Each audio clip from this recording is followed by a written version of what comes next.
In a world where the effects of climate change are increasingly evident, small actions can make a big difference. A recent report by UN Environment suggests that simply switching from driving to cycling for 5 short trips each week can drastically reduce an individual's carbon footprint, cutting emissions by 86 kilograms annually.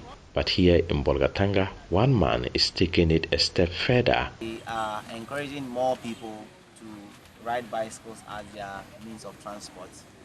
In that, we are hoping to cut down carbon emissions. We all know that air pollution is one thing that we are battling with.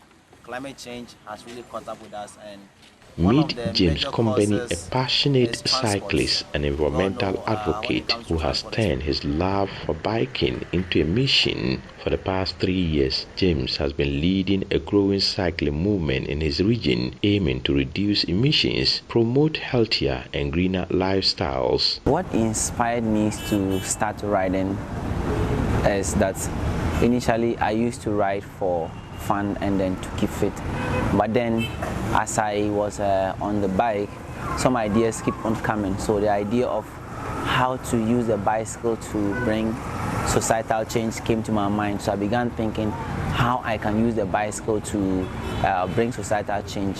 So the idea came, then I began riding for a course.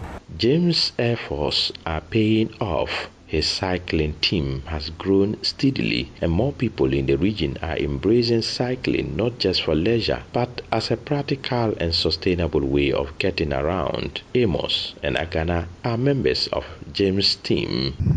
Economically, it has been of great importance. And looking at, aside the economic aspect, we can also look at the physical aspect of cycling. It is a source of what? Exercise, which keeps us fit. And aside that, cycling is a source of joy.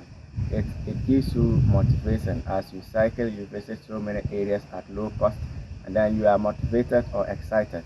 It can help you to reduce your stress. Okay, it's a very simple thing. People have been seeing us riding bicycles to Napungu, Paga, everywhere. You can go as far as you can go with bicycles. So I advise people not to be using motors or cars to short distance.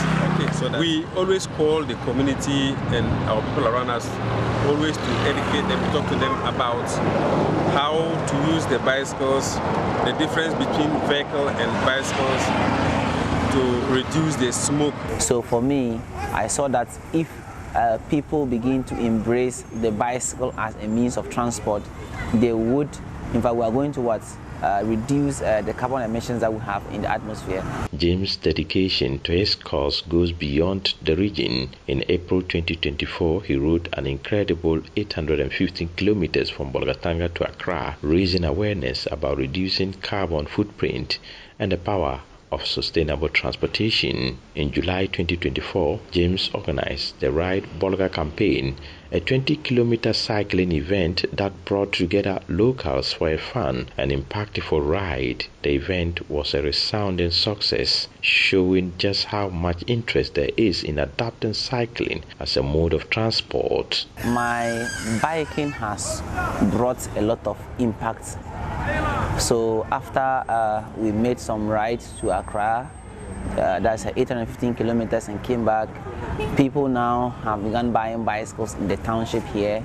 Yes, I have many more people who used not to ride now riding to work and then other places.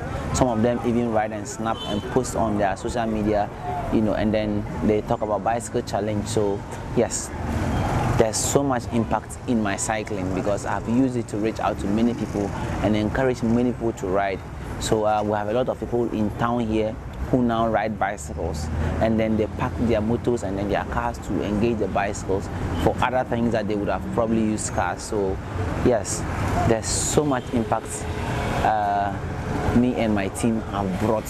However, despite the growing enthusiasm for cycling, there are challenges. Active mobility in Ghana still faces significant barriers, including inadequate infrastructure.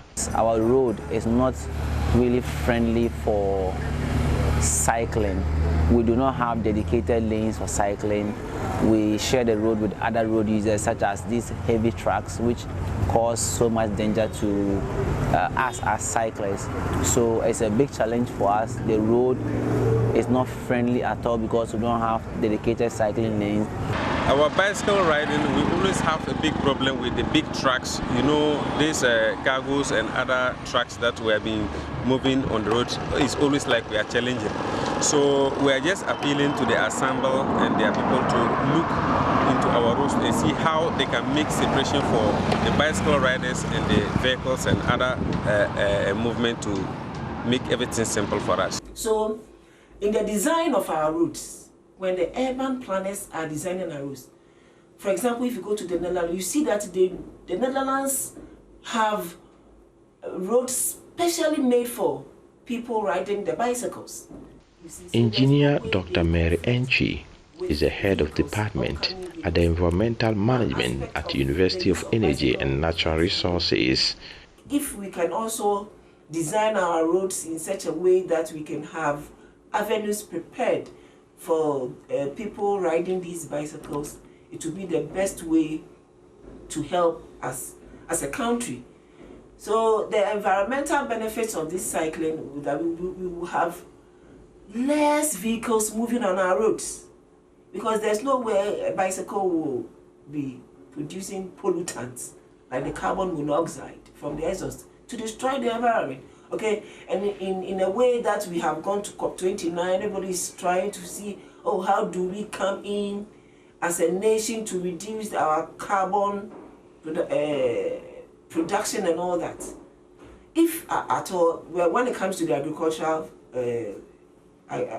activities, they have their own way to manage their soils, to manage their pesticides and all that, to curb the carbon dioxide emission. But then, in the road infrastructure and as environmental management, we feel that when we have reduced vehicles, and then the more people are using them, health-wise, it helps you to exercise. Now, most people somebody can be living as close as just a kilometer away from the workplace, and the person will be driving in the air-conditioned car straight to the office with an air condition moving. All these things impact negatively on our health. The road ahead may be challenging, but James and his team remain undeterred. They are committed to continuing their efforts to reducing the region's carbon footprint and encourage others to join the movement. The long-term plan is that we intend to continue the climate action agenda. Yes, that's to save the planet.